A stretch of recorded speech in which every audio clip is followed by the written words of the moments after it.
Good morning, chickens. I am so in my YouTube era because the comments have been so lovely. Thank you. Honestly, I'm so flattered. I thought, why don't I just do like a very 2014 coded favourite things at the moment? Books, movies, makeup, clothes. Just wanted to preface that I am aware of like the problems around consumers, and Katy Perry just went to space for like 10 minutes. So I don't want to be part of that problem. With makeup, I am going to mention like some new stuff. And then the other stuff I'm going to mention is just like podcasts and movies and things that I think are just like generally kind of fabulous. I'm going to try my best not to be like consumeristic in the way that I like speak when I talk about recommendations.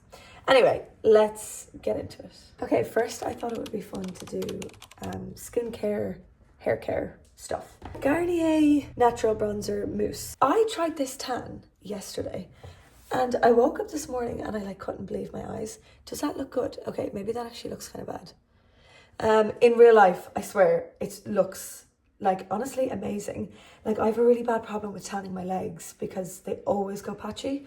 I have like lizard-like skin. Woke up this morning and it was just like even and like smooth. Okay, you can't see this, but it's just like so smooth and even and natural. It's a little bit patchy on my toes. It's the next morning. I just wanted to show the tan again because I've woken up and I still can't get over how even it is. Seriously. I think this is like one of the best tans I've ever used. Okay, back to the video. I was standing in the streets of Paris yesterday, Googling, searching on TikTok, where to buy fake tan in Paris. I think the French girls are just like supernatural or something. I don't know, maybe they're just not into tan. I just felt so pale and like the sun's been out and everybody looks really tan and like I just don't get a tan. I get freckles. So then my last resort tan wise was to go into my supermarket down the road, like this huge Monoprix. And this was sitting there. It was like the only tan. I left it on for like 4 hours, showered before bed, and I'm feckin' delighted. And it was like €10. So for perfume, I had to get my old bottle. So this was the one that I've been using, and I get crazy amounts of compliments on this. It's the Acne Studios Frederic Malle perfume that came out like a year ago. Oh shit, it's so good. It's like laundry powder, but then when it's on your skin, it's much more like expensive and nuanced. I was going to rebuy this because everybody compliments me on it, but it was so expensive. It was like, it's so expensive. It's like 300 and something euro. When you spend that amount of money on something, you just kind of want it to be like different. When you like have to buy the same one, it just feels like, oh, it's such like a boring purchase. So I went back to my perfume that I had before this, which is Creed. And this is much more like musky, sexy. And my mother described this as an experience. She's a nurse and there's this doctor that works at her hospital. I don't know if she'll let me. I'm going to check if I can like keep this in. But he wears the men's one, and she said that every time he would like operate and the nurses would go into the room, they would know that he had been there because of this like incredible smell. He would just leave this like lingering scent of Creed. And she always said, you know, it's an experience, like smelling someone that is like wearing Creed. It's also ridiculously expensive. It's like 200 quid.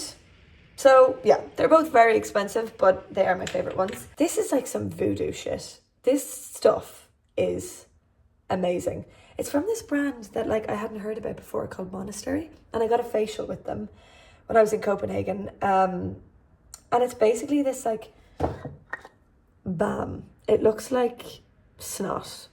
It's like this gunky stuff. Looks like that. This is basically like a really intense moisturizing balm. You can kind of see it there. It's like grease. It feels like grease. And for someone with such dry skin, that is like what I think my skin needs. She did say it's like maybe necessary once a day during the winter, but during the summer you don't even need to wear it once a day. It's more like a once every 2-3 days kind of thing.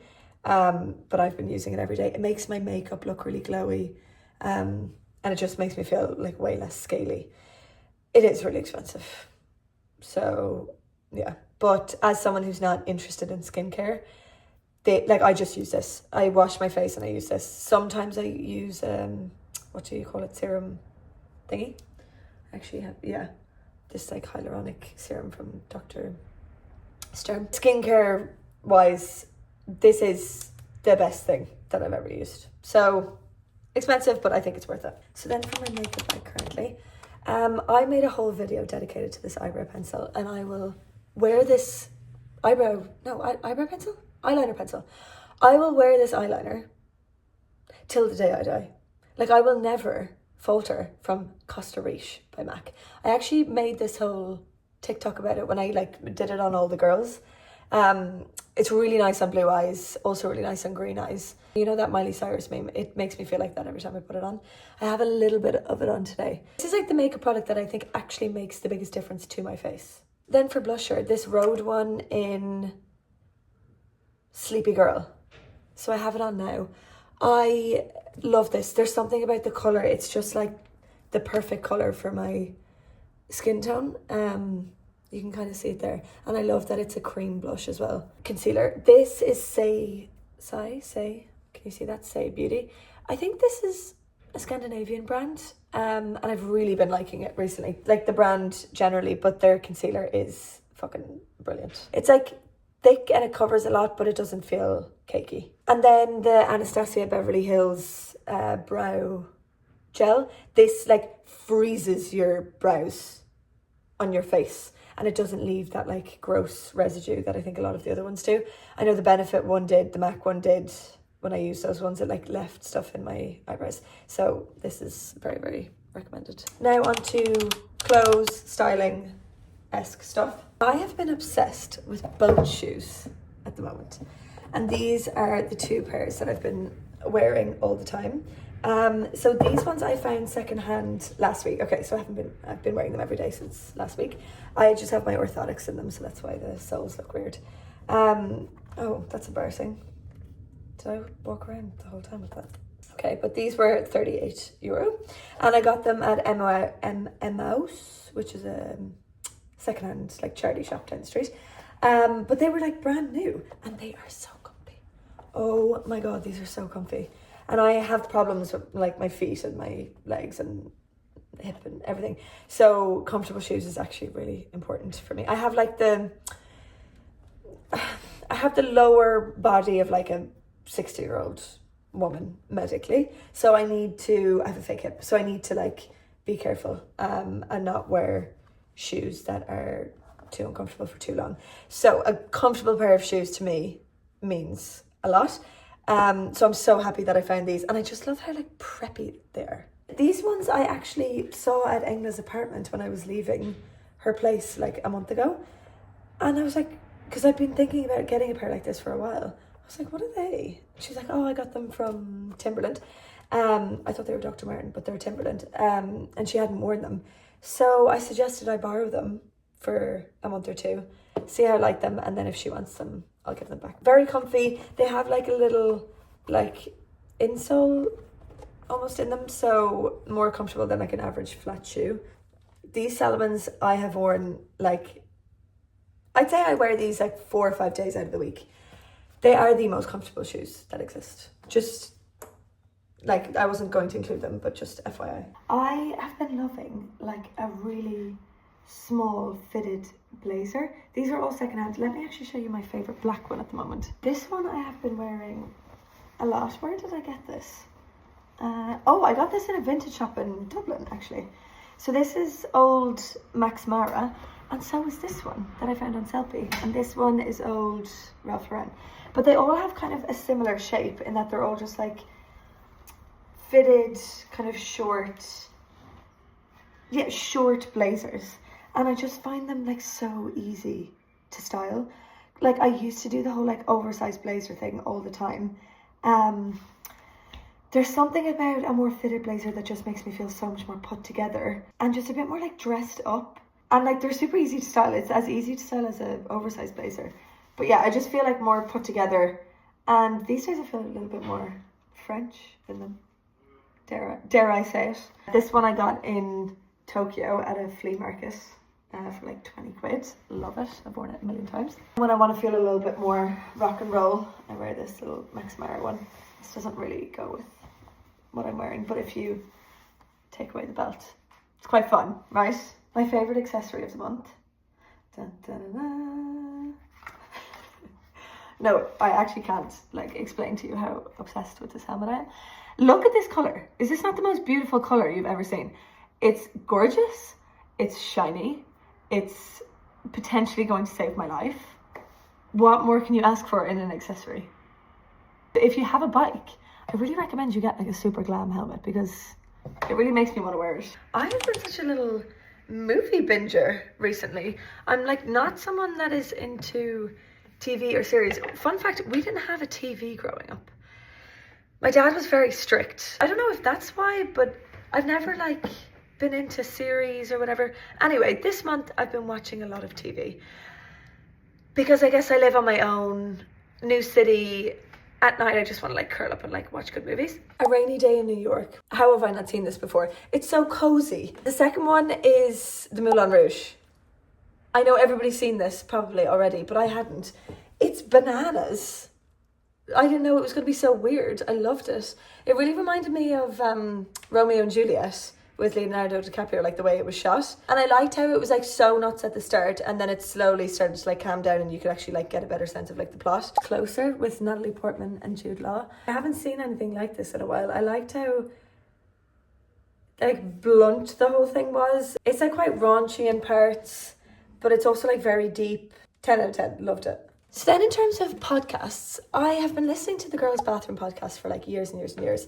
And I love it, right? Sophia and Cinzia's voices in my ears. I feel like I've had their voices in my ears since I was like 16 when I started watching their YouTube. But recently, I don't know if there's something about it that's like, they basically, for people that don't know, have like an agony aunt type of concept. And that's like super interesting. They always get in like the craziest like stories from their followers and stuff. And it's like super relatable. I think like sometimes I feel like they lack a little bit of life experience or something. Or like they have a bit of maybe like a sheltered life in that I think they became influencers quite early. Sometimes I just feel like the advice can feel a little bit like hollow. I don't know if it's that they don't want to like relay it back to their own experiences because they want to keep that private, or if it's because of like a lack of life experience. I don't know, there's just something. I still listen to it for fun, but I'm not like as gung-ho as I think I was. In saying that, I'm still like obsessed with them both. I saw them on the carpet at the London Fashion Awards when I was a paparazzi that day for some bizarre reason. Anyway, and I like actually got like I was working with Nara Smith that day and I was like chilling, she was so lovely, whatever, and then I saw them and I was like, oh my god, it's Sophia and Cinzia, because I think they just mean so much to me because I've been like watching them since I was like so young. So yeah, I like actually would fangirl the fuck out of them.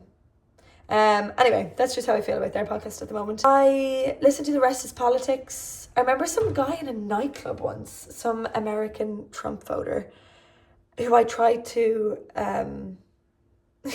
persuade to vote for Harris, like in Spy Bar nightclub in Stockholm this time last year. I thought that I could like change his mind. I couldn't. At one point he was like, oh, what, you like listen to The Rest is Politics and you think that you know everything? And I was like, oh, that was a zinger, because yes. The Rest is Politics is a podcast run by two ex-politicians, Alistair Campbell and Rory Stewart. A lot of people have different opinions about both of them because of their like political history. Of course, there's different things that people... So I don't agree with everything they've ever said or done, but I think it's a really good source of information. A lot of it is about Trump at the moment. I wish it was like less Trump because, I mean, there's always going to be so much news around him because he just provides so much news because he's just doing crazy shit every day. And now with the tariffs, that's like super all about Trump. Some of it goes over my head.